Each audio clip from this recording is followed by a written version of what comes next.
Bochum şehrinden geldim. Bochum, Köln Aynen. tarafından. Buradan 3 saat mesafeli. Bochum, Köln tarafından katılımda. Yani, takip ediyoruz her zaman. Hasret TV değil mi? Aynen. Allah sizden razı olsun. Evet. Hep beraber bir araya geldik. Hem sohbet, işte zikrimiz var. Yiyoruz hep beraber burada. Yani böyle bir hasret geçiriyoruz. Muhabbet, sohbet. Aynen, her şey var. Allah razı olsun. Aynen, Sağ Allah ol. sizden razı olsun. Evet. Şöyle bir gel, şöyle bir gidelim. Daha başka yerlerden gelenler de var. Devam ediyor mu? Gel. Şöyle bir bakalım. Ve aleykümselam. Sadık amcam, hoş geldin. Allah razı olsun. Nereden geldiniz Sadık amcam? Ben Bochum'dan geldim. Bochum'dan geliyor. Türkiye'den geldin aynı zamanda. Türkiye'den geldim. Sadık amcam hem Babanın Türkiye... çok selam var size. Aleykümselam. İlla katıl dedi ben de. Çok da Geçen güzel sene- oldu. Çok da ben de güzel geçen oldu. sene katılmadım. O illa katıl dedi. Allah razı olsun. Hocamıza gelelim. Hocamız da kendini tanıt hocam. İsmim Muhammed. Ben de Bochum'dan geliyorum. Kendisi diş doktorudur. Diş doktoruyum. Öyle devam ediyoruz bakalım. Buraya geldik. Allah razı olsun. Her sene gelmeye çalışıyoruz. Hasret TV Allah razı olsun.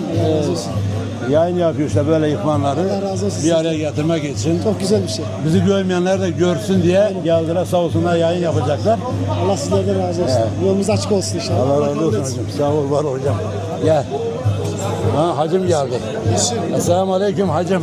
Bak canlı yayındayız. Nereden katıldınız? Selamünaleyküm. Öncelikle programımız mübarek olsun. Şöyle gel.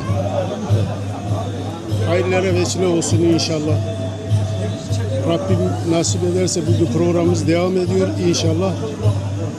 Biz de Bochum'dan katılıyoruz. İnşallah bu program bizim için hayırlı olur. Birliğimize, beraberliğimize vesile olur inşallah. Allah'a emanet olun. Selamünaleyküm. Allah razı olsun. Sağ ol, var ol hacım. Gel. Esselamu aleyküm. Hacı Ebal.